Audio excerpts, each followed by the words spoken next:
শ্রীকৃষ্ণ চৈতন্য মহাপ্রভুর এই নিম্ব বৃক্ষমূলে যে জন্মস্থান বলে পরিচিত সবাই জানেন কম বেশি। যাই হোক, ক্রমান্বয়ে আমি বাইরে বিচরণ করতে করতে বা পরিক্রমা করতে করতে বা দর্শন করতে করতে একেবারেই মন্দিরের বা এই আশ্রমের বা জন্মস্থানের যিনি প্রেসিডেন্ট মহারাজ রয়েছেন স্বামী অদ্বৈত দাস জি মহারাজ, সত্যি কথায় বাবাজি মহারাজ, তো ওনার সঙ্গে আমি এসে সাক্ষাৎ করলাম। উনি যথেষ্ট সম্মান প্রদর্শন করলেন, আমি কৃতার্থ। উনি আমার বৈষ্ণবতে প্রাজ্ঞ এবং সাধন জগতে প্রাজ্ঞ বলে মনে করি। তো যাই হোক, আমার কাছে তো কোনো ভেদ বিচার নেই, যারা আমাকে দেখেন জানেন খুবই পরিষ্কার। তো ওনার কাছ থেকে এই জন্মস্থানের কিছু মাহাত্ম্য জানবার আমরা চেষ্টা করব, ঠিক আছে? বাকিটা আমি পরে গিয়ে আমাদের যে এখানে চৈতন্য মহাপ্রভুর যে কৃপা সেটা সম্পর্কে আলোচনা করব, ঠিক আছে? বৈষ্ণবেভ্যো নমো নমঃ। বাবাজি মহারাজ, আমি উত্তরাখণ্ড থেকে এসেছি। কম বেশি আমাকে মানুষ চেনে, ভক্তরা জানে, বোঝে, দেখ সেটা আলাদা ব্যাপার। কিন্তু শ্রীকৃষ্ণ চৈতন্য মহাপ্রভুর এখানে এসে আমি প্রথম থেকে পরমানন্দ লাভ করেছি, সেটা আমি অলরেডি আপনার সঙ্গে কিছুটা শেয়ার করেছি। এখন আমি এই শ্রীকৃষ্ণ চৈতন্য মহাপ্রভুর এই জন্মস্থানের পূর্ণ যে আবির্ভাব যে স্থান, সেই সম্পর্কে যে বিতর্কিত বিষয় আছে, বা আপনি এখানে দীর্ঘদিন আছেন প্রায় 90 দশক থেকে, মানে বহু বছর। সুতরাং সব কিছু মিলিয়ে আপনার যে ভাবজগতের যে অভিজ্ঞতা, শ্রীকৃষ্ণ চৈতন্য মহাপ্রভুর কৃপা বা তার জন্মস্থানের যে মূল রহস্যের যে বিষয়বস্তু বা উপলব্ধি, সে সম্পর্কে যদি গুটি কয়েক কথা বলেন তাহলে ভক্তদের কাছে পৌঁছাবে, বৈষ্ণব ভক্তদের কাছে পৌঁছাবে, আমরা শুনে কৃতার্থ হব, ভক্তরা শুনে কৃতার্থ হবে বা রহস্য উন্মোচিত হবে। যাক, পাশাপাশি একজন মহাত্মা রয়েছেন খুব সুদর্শন, বৈষ্ণব বাবাজি মহারাজ, তাকে একটু নিয়ে নিলাম। মহারাজজি, আপনার শুভ নামটা একটু বলবেন, সবাই এত কম বেশি। ধন্যবাদ। হ্যাঁ মহারাজ। জয়নিতাই, প্রথমে মহাত্মাজির চরণে আমার ধন্যবাদ, প্রণাম। খুবই সুন্দর কথা উনি বলেছেন, কি প্রশ্ন করেছেন। আমারও প্রণাম রইল মহাপ্রভুর আবির্ভাব স্থল এবং আবির্ভাব স্থান সম্বন্ধে। আজ থেকে 540 বছর আগে মহাপ্রভু, শ্রীমন মহাপ্রভু, তিনি নবদ্বীপে অবতীর্ণ হয়েছিলেন। জন্ম, ভগবানের তো জন্ম হয় না, আবির্ভাব। তা এই সেই স্থান যেখানে মহাপ্রভু আবির্ভাব হয়েছিলেন, নবদ্বীপ। শ্রীধাম নবদ্বীপের তিনি যে আবির্ভাব হবেন, এটা কলিযুগের আগেই সেটা বর্ণনা হয়ে আছেন, এবং তার আবির্ভাবের অনেক তার ভগবান যখন আসেন তাদের তো অনেক কাজ থাকে। এই যুগ কলিযুগ, কলিযুগের যুগধর্ম, কলিযুগের যুগধর্ম তিনি প্রচার করলেন।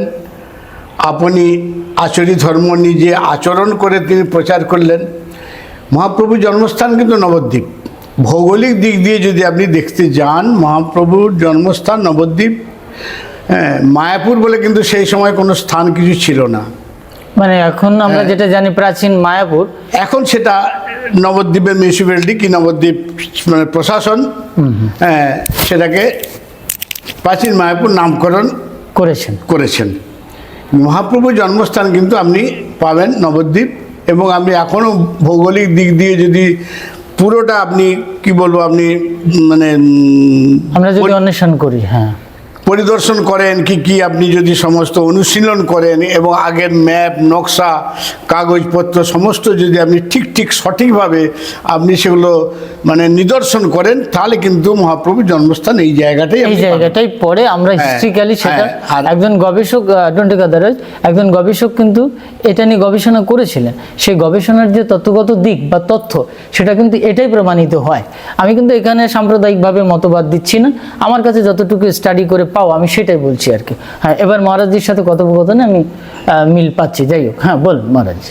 তো অতএব আমরা যতই তর্ক বিতর্কে যাই না কেন, মহাপ্রভু জন্মস্থান কিন্তু এটাই, এবং সরকারও এটা স্বীকৃতি দিয়েছেন মমতা বন্দ্যোপাধ্যায় যে নবদ্বীপ যে হেরিটেজ সিটি ডিক্লার করেছেন, তাতে কিন্তু এই মহাপ্রভুর জন্মস্থানকে তিনি 1 নম্বরে স্থান দিয়েছেন, দিয়ে এই জায়গাটাকে তিনি হেরিটেজ সরকারিভাবে এটা ঘোষিত হয়েছে। এখন মহারাজজি আমাদের বক্তব্য হচ্ছে, যারা আমরা সাধন জীবনের সাথে সম্পৃক্ত, তাদের উপলব্ধিটা কি হতে পারে? এটা একটি ডাইরেক্ট প্রশ্ন, এর উত্তরটা ডিরেক্টলি দেওয়া যায় না বা দেওয়াটা উচিত না। তার ভেতরেও আমরা অনেক মহাত্মাদের জীবনীতে দেখতে পাই, যেমন শ্রী রামকৃষ্ণ পরমহংসদেব এসেছিলেন এই নবদ্বীপ এরিয়াতে। যখন উনি গঙ্গা দিয়ে যাচ্ছেন, তো উনি খুঁজছেন কোথায় প্রভু এসেছিলেন, কোথায় গৌরনীতায় এসেছিলেন, এরকমভাবে উনি অনুধাবন করছেন, কিন্তু ঘুরে ঘুরে চলে যাচ্ছেন, পাচ্ছেন না খুঁজে। তারপরে আশা রাখি এখান থেকে বহু বছর আগের কথা, এসব গঙ্গা এখনও তো দেখা যায়, এটা গঙ্গা কিনারে, একেবারে গঙ্গা কিনারে, এটা সম্ভবত গঙ্গার ভেতরেই ছিল। তো শ্রীকৃষ্ণ রামকৃষ্ণ যখন এসেছিলেন, তখন এই জায়গাটা কিন্তু গঙ্গা গঙ্গা ছিল। যখন এইরকম লেভেলে এসে পৌঁছালেন গঙ্গার ভেতরে, তখন দেখছি কি যে ওনার ভাবদশা এসে গেছে সমাধিস্থ, এবং শ্রীকৃষ্ণ চৈতন্য মহাপ্রভু এবং নিত্যানন্দ মহাপ্রভু ওনার শরীরে প্রবেশ করছেন, এটা সমাধির ভেতরে উনি দর্শন করছেন। তখন উনি ভাবে বিভোর হয়ে বললেন, এই তো সেই স্থান, এই তো সেই স্থান, আমার প্রভু এখানে এসেছিলেন, আমার গৌরাঙ্গ এখানে এসেছিলেন। তো সেটা ছিল একেবারে গঙ্গার ভেতরে। তা আমরা যতটুকু শ্রী রামকৃষ্ণ চরিত্রে অনুসন্ধান করে পাই, সেটা কিন্তু এইটাকেই প্রমাণ করে। আমি এটা বহু বছর আগে যখন এসেছিলাম, তখন আমার বাস্তবিক উপলব্ধিটা এই জায়গাটা আমি উপলব্ধি করেছিলাম। এটা আমার ব্যক্তিগত ব্যাপার, বাইরে গিয়ে সেটা আমি একটা ক্লিপ তৈরি করবো ইনডিরেক্টলি, সম্পূর্ণ বলবো না। এবার আমি বলছিলাম যে মহারাজজি, আপনারা সাধক বাবাজি মহারাজ এখানে দীর্ঘদিন ধরে এই পবিত্র মহাধাম বললে ভুল হয় না, মহাপবিত্র ধাম, নিত্য একটি প্রকট স্থান, যেটা আমরা নিত্য লোকে যেটা সম্পর্ক রাখি, তারই একটি প্রকট স্থান, ইহা অভিন্ন, এতে কোনো ভেদ নেই। কিন্তু এইখানকার আমাদের উপলব্ধিটা কি আসছে, আমি আপনার কাছে একটু যাবো মহারাজজি। আপনি এবার আপনার আমি একটু কাইন্ডলি যদি বলা সম্ভব হয় তাহলে বলবেন। কিছুটা তো রেজোনেন্স, কিছুটা ভাইব্রেশন, কিছু অনুভূতি তো আমাদের কাজ করে যে হ্যাঁ, তিনি আমাদের সাক্ষাৎ দিচ্ছেন, তিনি আমাদের বলছেন, কোথাও না কোথাও আমাদের রেসপন্স করছেন, অ্যালার্ট করে দিচ্ছেন। এই জায়গাটা আমি কিন্তু সেটা জানতে চাই, যে এটা মানুষের কাছে পৌঁছাক। অদ্যাপিয়া সেই লীলা করে গোরা রায়, কোনো ভাগ্যবান দেখিবারে পায়।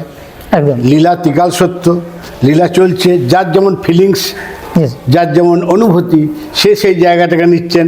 কোনো ভক্ত এসে এখানে পরম আনন্দিত, উৎফুল্লিত হচ্ছেন, বাহ কি সুন্দর জায়গা, কি মনোরম, এসে যেন মনটা জুড়িয়ে গেল। আবার কেউ চল চল চল এখান থেকে চল, এখানে কিছুই নাই, মনের অবস্থা এরকম। কিন্তু মহাপ্রভুর জন্মস্থান এইটা যে নিশ্চিন্ত, তার আরও অনেক প্রমাণ। বিষ্ণুপ্রিয়া দেবীর বাপের বাড়ির সামনে, একদম হ্যাঁ, এখান থেকে 2 কিলোমিটার দূরে, 2 কিলোমিটার দূরে। তাহলে মহাপ্রভুর বাড়ি এবং মহাপ্রভুর শ্বশুর বাড়ি, মানে বিষ্ণুপ্রিয়া দেবীর বাপের বাড়ির ডিস্টেন্সটা কিন্তু এইরকমই ছিল। গঙ্গার ঘাটে মেয়েটিকে দেখে সচিমার ভালো লাগার পরে তিনি পুত্রবধূ করেছিলেন। পোড়ামাতলা আজও বিদ্যমান, পড়ুয়া মা নাম ছিল সেই পড়ুয়া দেবীর উদ্দেশ্যে সচিমা পুজো দিতে যেতেন। এরকম নবদ্বীপ ভৌগোলিক জিনিস, ভৌগোলিক স্থান আপনি অনেক পাবেন যদি আপনি ঠিক ডিমার্কেশন করেন।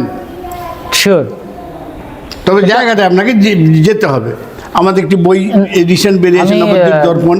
আমি মোটামুটি নবদ্বীপ পোড়ামাতলা থেকে শুরু করে কম বেশি আমি পরিদর্শন বা পরিভ্রমণ করেছি, কৃপাপূর্বক দর্শন করবার কৃপা লাভ করেছি। যাই হোক, সেখানে আমার কাছে প্রমাণিত তথ্য এটাই দাঁড়ায়, আপনার বক্তব্যের সাথে আমার চিন্তা শক্তি সাদৃশ্যতা রয়েছে, এটুকু আমি বলতে পারি। আর সিদ্ধ জগন্নাথ দাস মহারাজ বৃন্দাবন থেকে এলেন, হ্যাঁ হ্যাঁ হ্যাঁ, ওই পিত্তলা খাল, তখন তো গঙ্গা ছিল, ওর পাশেই তিনি ওইখানে, ওই নবদ্বীপ ছেড়ে আমি যাব না।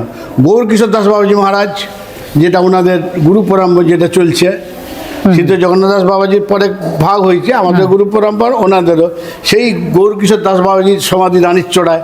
সব কিন্তু গুরুবর্গ, প্রাচীন মহাত্মাদের সমস্ত কিছু লীলা ঐতিহ্য যা কিছু সমস্ত কিন্তু এই স্থানটাকে কেন্দ্রায়িত করে, এই স্থানটাকে, অর্থাৎ এটা একটা সেন্ট্রাল, বোঝা যাচ্ছে, এটা প্রমাণিত তত্ত্ব। যাই হোক, এটা বিতর্কিত বিষয় থাকতেই পারে সাধারণ সম্প্রদায়। তো যাই হোক, মহারাজের কাছে একটুখানি যাই ছোট্ট করে। আচ্ছা আচ্ছা, ঠিক আছে ঠিক আছে। তো আমরা মহারাজজির অনেক পবিত্র, মহা, শুদ্ধ, বিশুদ্ধ ভাগবতীয় প্রবচন শুনতে পেলাম, এবং শ্রীকৃষ্ণ চৈতন্য মহাপ্রভু সম্পর্কে যে প্রামাণ্য তথ্য সেটা জানতে পারলাম। মহাপ্রভুর আবির্ভাব, ভগবান শ্রীকৃষ্ণের আবির্ভাব, রামচন্দ্রের আবির্ভাব, সহজ সাধারণ জিনিস নয়। রাম অবতারের পিছনে কত কাহিনী, ভগবান শ্রীকৃষ্ণ জন্মগ্রহণ করার পিছনে কত কাহিনী আছে, সেসব গ্রন্থ তো অধ্যয়ন করতে হবে। আমাদের গুরু মহারাজ সেসব দেখিয়ে গেছেন, জানিয়ে গেছেন, এবং মহাপ্রভু যে এসেছেন তার পিছনে কত কাহিনী আছেন, সেসবগুলো অনুশীলন করতে হবে, পড়াশোনা করতে হবে। মানে বই পুস্তক তো প্রচুর বাজারে আমরা পাচ্ছি, অধ্যয়নও কম বেশি করছেন, কিন্তু অনুধাবন, অনুধ্যান, যদি অনুধ্যান না থাকে তাহলে অধ্যাপনা। শ্রীকৃষ্ণ চৈতন্য মহাপ্রভুর একটি বক্তব্য আছে, শ্লোকটি আমার বহু বছর আগের, এখন মনে আছে কিনা, শাস্ত্রের না জানে মর্ম অধ্যাপনা করে, গর্দভ্যের প্রায় যেন শাস্ত্র বহি মরে। এটা সম্ভবত চৈতন্য ভাগবতের সিদ্ধান্ত। হ্যাঁ, ভুল বলছি কি মহারাজ? হ্যাঁ, কে শাস্ত্রের না জানে মর্ম অধ্যাপনা করে, গর্দভের প্রায় যেন শাস্ত্র বহি মরে। এইটা যখন আমি জানলাম, চৈতন্য মহাপ্রভু এই দর্শনটা প্রদর্শন করছেন, এটা লিখিত আকারে চৈতন্য ভাগবত, গৌড়ীয় বৈষ্ণব দর্শনে তিনখানা প্রামাণ্য গ্রন্থ, বা যেটাকে মুখ্য বলে বলা হয় শ্রীকৃষ্ণ চৈতন্য চরিতামৃত, শ্রী চৈতন্য ভাগবত আর শ্রী চৈতন্য মঙ্গল। তো আমি এই তিনখানা গ্রন্থ ঠাকুরের ইচ্ছা হয়েছে কম বেশি দেখেছি। তো সেখানে চৈতন্য ভাগবতীয় যে বৈদান্তিক দর্শন, সেটা ভাবা যাবে না। আমার কাছে এটা খুব পরিষ্কার। আমরা বৈদান্তিক সন্ন্যাসী, কিন্তু আমি প্রত্যেকটা জায়গা বৈষ্ণবীয় যে সমস্ত দর্শনগুলো দেখার চেষ্টা করেছি, বৈদান্তিক দৃষ্টিকোণ থেকে না। ভাগবতী বলছে, মানে চৈতন্য ভাগবতী বলছে, দেখো এটা এখানে আছে। দারুণ কথা। যেমন ধরুন একটা কথা বলছে না, যে বিষ্ণু পূজিয়াও যিনি প্রজা পীড়া করে, পূজা নিষ্ফলে যায় আর দুঃখে মন। সর্বভূতে শ্রী বিষ্ণু আছেন না জানিয়া বিষ্ণু পূজা করে অতি প্রাকৃত হইয়া। এটা আমি চৈতন্য ভাগবতে দেখিয়ে দিতে পারি, জানি না তাদের যদি কোনো প্রিন্টিং মিস্টেক হয়। এটা আমি গৌড়ীয় বৈষ্ণবীয় আশ্রমের থেকে কিন্তু পড়াশোনা করে জেনেছিলাম। তো সেখানে এই বক্তব্যগুলো যখন আমি দেখেছি, এগুলো দারুণ দারুণ বিষয়গুলো। ওখানে আবার টিকাকার বা ভাষ্যকার যে উপমাগুলো নিয়ে আসছেন অন্যান্য গ্রন্থে, সেখানে খুব পরিষ্কার হয়ে যাচ্ছে। তার মানে আমরা অধ্যাপনা করছি, প্রচুর মানুষ এখন স্টাডি করে, ইন্টারনেটে পড়াশুনো করে, ইত্যাদি ইত্যাদি জায়গায়, কিন্তু অনুধাবনের, অনুভবের যে আনুভূতিক শক্তিটা, সেই শক্তিটা কোথাও ব্রেনলেস হচ্ছে। আমাদের মূল উৎসের ভেতরে যেতে হবে, মূল জন্মস্থানের ভেতরে প্রবেশ করতে হবে, মূল নিম্ব বৃক্ষের মূলে প্রবেশ করতে হবে। আমি একটু আগে বলছিলাম বাইরে যে এই যে নিম্ব বৃক্ষ, এটা আয়ুর্বেদিক একটি বিশাল বড় ভেষজ উদ্ভিদ, যার গুণাগুণ সম্পর্কে একেবারে শেষ করাই চলে না। অর্থাৎ বায়ুমণ্ডলকে বিশুদ্ধ করছে, নাম্বার 1। এই নিম্ব বৃক্ষ মূলে কি রয়েছে? মাটি, জল ইত্যাদি। একটা বৃক্ষের মূলে কি রয়েছে? পঞ্চভৌতিক তত্ত্ব অনুসারে একটা বৃক্ষ তৈরি হয়, এবং এই নিম্ব বৃক্ষের যে নিম যে গুণটা, অর্থাৎ তেতো যে গুণটা, আপেক্ষিক দৃষ্টিকোণ থেকে তেতো। যেমন সমুদ্র মন্থনের সময় কি উঠেছে? প্রথমে বিষ, তেতো, তারপরে অমৃত। এই যে সাদৃশ্যতা আমরা দেখতে পাই। আচ্ছা, চৈতন্য মহাপ্রভু এখানে একটা বট বৃক্ষের নিচে জন্ম নিতে পারতেন বা আবির্ভাব করতে পারতেন। এই জিনিসগুলোর সাথে কি আছে? এই যে অনুধাবনের যে দৃষ্টি শক্তি বা অনুভব করবার যে শক্তিটা রাখতে হবে ব্রেনে, সেই জিনিসটা আমাদের ভেতর থেকে হারিয়ে যাচ্ছে। অর্থাৎ যেটাকে আমরা বলি ধর্মের দুটো সাইড, একটা ফিলোসফিক্যাল আর একটা হচ্ছে আপনার মাইথোলজিক্যাল। এই মাইথোলজিক্যাল দিকটা এখন বেশি সম্প্রচারিত হচ্ছে সোশ্যাল মিডিয়াতে। আমি কিন্তু সোশ্যাল মিডিয়াতে আসতে চাইনি কখন। আমি কম বেশি দুই একটা কথাবার্তা বলি, তো দেখি কি সব মাইথোলজিক্যালি যাচ্ছে, যেটা মিথ। মিথ বলে তো কিছু হয় না, আমাদের ভারতীয় সনাতন সিদ্ধান্ত মিথ বলে কিছু নেই, কিন্তু সাধারণ মানুষ সম্প্রচার করতে গিয়ে এটাকে মিথ করে ফেলছেন, যেটা বৈদান্তিক বা ফিলোসফিক্যাল দিকটাকে স্পর্শ না করে। এজন্য আমি এখানে এসেছিলাম, ওই গঙ্গা কিনারে দাঁড়িয়েছিলাম, তারপরে এখানেই আমাকে একজন ভক্ত ডেকে নিয়ে এসেছিলেন একদম। আমি আপনার যদি কন্ট্যাক্ট নাম্বার থাকে আমি পরে দেব, আমি ওখানে গিয়ে ক্লিপটা তৈরি করব। বিশেষ করে সতীমাতা আমার সব থেকে প্রিয়, আমার সতীমাতা, মানে এটা বললে ভুল হয় না। আমার মাকে যতটা ভালোবাসি তার থেকে আরও অধিক গুণে ভালোবাসা প্রকাশিত হয় সতী মায়ের প্রতি। কেন, কোন কারণে, সেটা এইখানকারই একটি ঘটনা। আপনারা যে প্রাচীন মায়াপুরের যে আশ্রম বা জন্মস্থান বা আবির্ভাব স্থান চৈতন্য মহাপ্রভুর, এখানে আপনারা অবস্থান করছেন, আপনারা মহাত্মা, তার যে চাক্ষুষ যে প্রমাণ, আমি সতীমাতার সম্পর্কে হয়তো বলবো, কিন্তু চৈতন্য মহাপ্রভুর সম্পর্কে বলবো না, এটা একটু গোপন রাখতে হবে। যতটা স্পষ্ট আমি বলবার চেষ্টা করব। তো যাই হোক, আপনাদের সাথে কথা বলে বা আপনাদের কৃপাধন্য হলাম, খুব ভালো লাগলো। আমি একটু বাইরে যাচ্ছি তাহলে মহারাজ, আমি ওই দুপুরবেলা প্রসাদ পেয়ে যাবেন। হ্যাঁ হ্যাঁ বলেছিল ওখান থেকে প্রসাদ পাওয়ার কথা। হ্যাঁ, এই উদ্দেশ্য নিয়ে এসেছি, আপনি মুখেই বললেন, তার মানে প্রসাদের পারমিশন ভগবান চৈতন্য মহাপ্রভু দিলেন। ঠিক আছে। আশ্রমের ভেতরে যিনি মহন্ত মহারাজ আছেন তার সঙ্গে কিছু কথন বচন হলো, উনি কিছু প্রবচন করলেন। সেখানে আমি পূর্বেই এই শ্রীকৃষ্ণ চৈতন্য মহাপ্রভুর জন্মস্থানের যে ঐতিহাসিক এবং আধ্যাত্মিক রহস্য রয়েছে, তার প্রামাণ্য নথি তথ্য বা তত্ত্ব রয়েছে, সেটা মহন্ত মহারাজের সঙ্গে আমি ঘরোয়াভাবে আলোচনা করছিলাম। আমি সেখানে অস্পষ্ট রেখেছি, আমি খানিকটা পরিষ্কার করব। সেটা হচ্ছে, আমি যখন এখানে বহু বছর আগে এসেছিলাম, ধরুন সেটা 2009-10 সালের কথাই হবে, আমি প্রথমে এখানে আসিনি। আমি প্রথমেই এই আশ্রম বা শ্রীকৃষ্ণ চৈতন্য মহাপ্রভুর জন্মস্থানের পশ্চাতে, মানে এটাকে বলা চলে গঙ্গা কিনারে, এটা একসময় গঙ্গাই ছিল, তো ওর পশ্চাতে আমি ওখানে গঙ্গা কিনারে দাঁড়িয়েছিলাম আনমনে। তো তখন বয়স কম, বুঝতেই পারছেন। তখন গঙ্গার দিকে তাকিয়ে ভাবছিলাম শ্রীকৃষ্ণ চৈতন্য মহাপ্রভুর আসল জন্মস্থান কোথায়। এ নিয়ে অনেক বিতর্ক আছে, ঐতিহাসিক দৃষ্টিকোণ থেকে সরকারিভাবে প্রমাণ হয়েছে, কিন্তু আমার একটা জিজ্ঞাসা বা প্রশ্ন ছিল শ্রীকৃষ্ণ চৈতন্য মহাপ্রভুর জন্মস্থান কোথায়। যাই হোক, এইভাবে আনমনে গঙ্গা কিনারে দাঁড়িয়ে ভাবছিলাম, হঠাৎ করে পেছন থেকে একটি বৃদ্ধ বৈষ্ণব ভক্ত বাবাজি গিয়ে আমায় বললেন, বাবা তুমি কোথা থেকে এসেছো। যাই হোক, উনি আমার প্রতি আপ্লুত হন, মোহিত হন, ওনার সঙ্গে আমার সখ্যতা বা মিত্রতা বা প্রেম হয়ে যায়। আমি বললাম আপনি কোথায় থাকেন? বললো আমি শ্রীকৃষ্ণ চৈতন্য মহাপ্রভুর জন্মস্থান যে নিম্ববৃক্ষ আছে বা আশ্রম আছে ওখানেই থাকি, আপনি আমার এখানে চলুন। তখন আমি বললাম আপনার ওখানে যাব আশ্রমে? না না, আমি একটু ইতস্তত করলাম। তো বলে চলো না, তুমি তো ভালো মানুষ, ভালো লাগছে তোমাকে, তুমি চলে এসো। তখন আমি ওনার সঙ্গে চলে আসলাম। আসার পরে উনি ওনার রুমে নিয়ে চলে গেলেন। আমি ওনার রুমে যাওয়ার পরে ওনার খাটিয়াতে আমাকে বসতে দিলেন, আমি বসলাম। কিছুক্ষণ আগে দেখাচ্ছিলাম এই পেছনের দিকটাতে, এই যে বিল্ডিংটা দেখা যাচ্ছে পেছনে, ওই বিল্ডিংয়ের ভেতরে একটা রুম আছে, এখন অনেক সংস্কার হয়েছে। তো সেই বৃদ্ধ বাবাজিটি এখন সম্ভবত নেই, আমি বহু বছর পরে এসেছি। তো ওখানে বসার সঙ্গে সঙ্গে আমি শ্রীকৃষ্ণ চৈতন্য মহাপ্রভুর বিশেষ কৃপা লাভ করলাম। ডিটেল এটা বলবো না, এটাকে অপরিষ্কার রাখাই ভালো। আধ্যাত্মিক জগতের যে সাধন সিদ্ধি ইত্যাদি রহস্য, সেগুলোকে গোপন রাখতে হয়। যারা আমাকে ফলো করেন, যারা আপনারা আমাকে দেখেন, অনেক প্রশ্ন করেন, অনেক কিছু জানতে চান, আমি প্রকাশ্যে তা বলি না। অনেক সাধক সন্ন্যাসী, তন্ত্রতান্ত্রিক, বৈষ্ণব ইত্যাদি মন্ত্রতন্ত্র আজকাল ওপেন করে দিচ্ছেন, বলে প্রকাশ করে দাও, রিভিল করে দাও, ডিসক্লোজ করে দাও, কিন্তু না, সম্ভবী বিদ্যা গুপ্ত রাখার কথা শাস্ত্রীয় সিদ্ধান্তে বলা আছে। এই জন্য যে কোনো সাধক যোগীদের ক্ষেত্রে যে সাধন রহস্য বা সাধন সিদ্ধি, সেগুলোকে গোপন রাখতে হয়। এগুলো বাজারে বিক্রি করার জিনিস নয়। তাহলে অনেকে মনে করবেন যে আপনি কেন এখানে বসেছেন। আসলে এখানে বসেছি এই কারণে, সেটা হচ্ছে দুটো জিনিসের কারণে।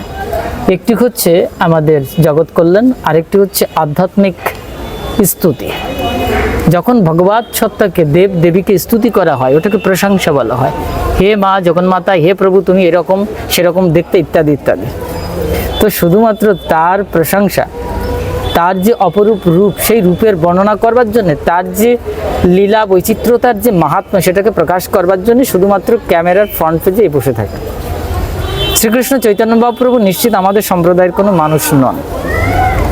আচ্ছা, এখানে মানুষ কথাটি বললে অনেকে বলবেন উনি মানুষ নন, উনি ভগবান, নিত্য জগতের ব্যাপার স্যাপার। তো যাই হোক, শ্রীকৃষ্ণ চৈতন্য মহাপ্রভু তিনি আমাদের সম্প্রদায়ের কেউ না হলেও তিনি শঙ্করাচার্য সম্প্রদায়ের 10 নম্বর সন্ন্যাসীর ভেতরে ভারতীয় সম্প্রদায়ের সন্ন্যাসী ছিলেন। আমরা সেই 10 নম্বর সন্ন্যাসীর ভেতরে অন্তর্ভুক্ত। সুতরাং পারস্পরিক একটি রেসিপ্রোকাল বা হৃদ্যতার বা পারম্পরিক সম্পর্ক কিন্তু রয়েছে। সেই জন্যে অবশ্যই এখানে আমি আলোচনা করতে পারি, বা সেই অধিকারটা শ্রীকৃষ্ণ চৈতন্য মহাপ্রভু বা ভগবান শঙ্করাচার্য বা গুরু পারম্পরিক ভাবধারা থেকে এই আশীর্বাদটুকু আমি পেতে পারি। যাই হোক, সেখানে বসলাম। তারপরে আমি সেই ভদ্রলোক বাবাজি ভক্তকে জিজ্ঞাসা করলাম, আচ্ছা বলতে পারেন আপনাদের শ্রীকৃষ্ণ চৈতন্য মহাপ্রভু কীরকম দেখতে ছিলেন?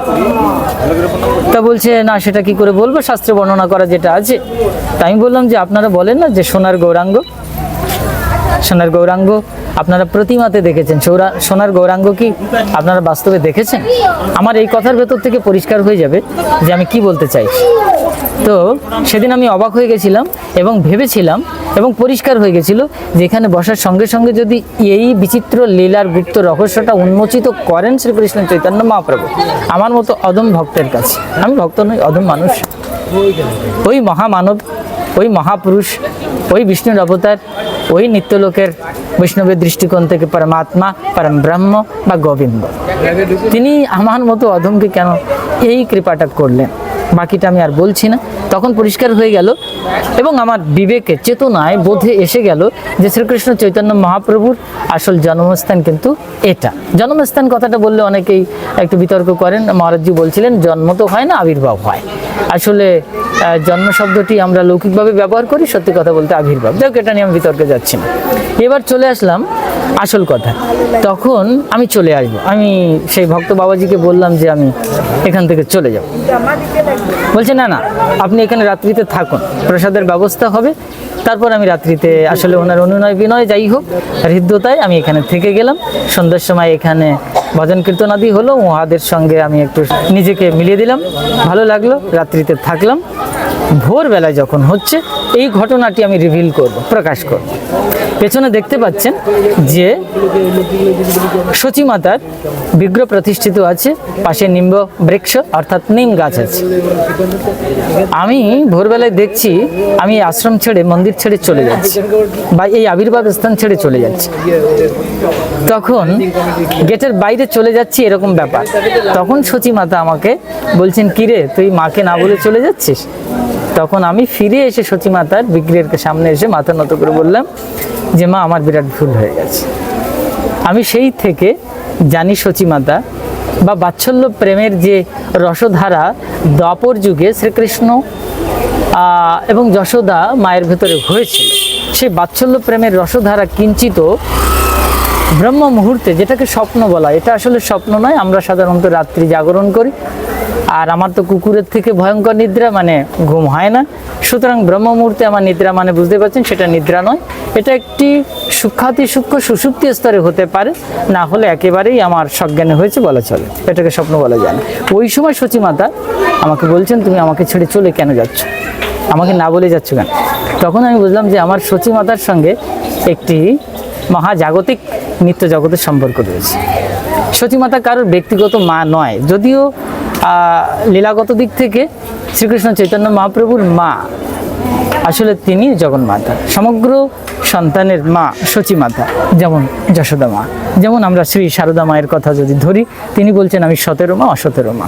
তো সেই দৃষ্টিকোণ থেকে যদি দেখা যায় তাহলে সচিমাতা কারো ব্যক্তিগত মা নন, যদিও শ্রীকৃষ্ণ চৈতন্য মহাপ্রভুর তিনি জগৎ জননী বা জগদ্ধাত্রী বা জন্মদাত্রী মা। যাই হোক, আমাদের সঙ্গে সচিমাতার অবশ্যই নারীর সম্পর্ক রয়েছে, রক্তের সম্পর্ক রয়েছে। তাই আমি ভেতরে মহারাজজির সঙ্গে বলছিলাম যে আমরা বৈদান্তিক সন্ন্যাসী হলেও আমরা অভেদের মাধ্যম দিয়ে দার্শনিক তত্ত্বের দৃষ্টিকোণ থেকে দর্শন করবার চেষ্টা করি যে আসল মাহাত্ম্য এবং আসল রহস্য কী। আসলে ভগবান কারো ব্যক্তিগত বা সাম্প্রদায়িক হয় না। আমার গুরু মহারাজ বলছেন, সাম্প্রদায়িক সংকীর্ণ চেতা মানুষ কখনো ধার্মিক হয় না। এই জন্যে আমার এখানে আসা অভেদ্য এবং অবিভাজ্য দৃষ্টিকোণ থেকে, যেখানে কোনো ভেদ নেই। সত্যি কথা বলতে, যার হৃদয়ে ভগবত প্রেম জাগ্রত হয়েছে, যার হৃদগ্রন্থি অর্থাৎ কি বলা হয়, বিষ্ণু গ্রন্থি, হৃদয়ে, এটাকে বলা হয় বিষ্ণু গ্রন্থি। এই বিষ্ণু গ্রন্থি ভেদ হলে ইষ্টকে দর্শন হয়, এর আগে হয় না। আর এই হৃদদেশে কে থাকে? বিষ্ণু, অর্থাৎ বিষ্ণু গ্রন্থি, অর্থাৎ স্থিতিশক্তিকে অতিক্রম করবার পরে ইষ্ট দর্শন হয়। তার মানে যারা যৌগিক দৃষ্টিকোণ থেকে দেখেন, তন্ত্র দৃষ্টিকোণ থেকে দেখেন, বৈষ্ণবীয় ভক্তিবাদের দৃষ্টিকোণ থেকে দেখেন, তাহলে হৃদগ্রন্থি অবশ্যই ভেদ করতে হবে। শ্রীকৃষ্ণ, ভগবান শ্রীকৃষ্ণ অর্জুনকে বলছেন, আমি হৃদদেশে অবস্থান করি অর্জুন, ঈশ্বর রূপে। তার মানে পরিষ্কার হয়ে গেল, মানে হৃদয়ে যিনি অবস্থান করছেন তিনি এক, সেই একক বা এক সত্তাটি প্রত্যেকের হৃদয় অবস্থান করছেন। সেই জন্যে এখানে আমার আশা এবং সচী মাতার যে কৃপা এবং এখানকার যে মাহাত্ম্য বা শ্রীকৃষ্ণ চৈতন্য মহাপ্রভুর যে আবির্ভাব বা জন্মস্থানের যে গূঢ় রহস্য বা প্রকৃত প্রামাণিক তথ্য সেটা প্রকাশ করবার চেষ্টা করলাম। হয়তো বিতর্ক থাকতেই পারে, কিন্তু আমি যতটুকু কৃপা লাভ করেছি, যতটুকু দর্শন করেছি, শ্রীকৃষ্ণ চৈতন্য মহাপ্রভুর কথাটা বললেই খুব পরিষ্কার হয়ে যেত, তাহলে আর কোনো সন্দেহ থাকতো না। কিন্তু এইটুকুর দ্বারা জ্ঞানীভক্ত যারা, তারা খুব পরিষ্কার বুঝতে পারবেন যে আসল রহস্যটা কী। যাই হোক, এইটুকু বলেই আমি এখানে শেষ করব। অন্তিমে পঞ্চতত্ত্বের শ্রীকৃষ্ণ চৈতন্য মহাপ্রভুর যে নাম, পঞ্চতত্ত্বের নাম বা বৈষ্ণবীয় ভাব দ্বারা পঞ্চতত্ত্বের নাম নেওয়া হয়, সেটা বলে আমি শেষ করব। জয় শ্রীকৃষ্ণ চৈতন্য প্রভু নিত্যানন্দ, শ্রী অদ্বৈত গদাধর শ্রীবাসাদি গৌর ভক্তবৃন্দ। জয় শ্রীকৃষ্ণ চৈতন্য প্রভু নিত্যানন্দ, শ্রী অদ্বৈত গদাধর শ্রীবাসাদি গৌর ভক্তবৃন্দ। জয় মা, জয় সচী মাতা কি জয়।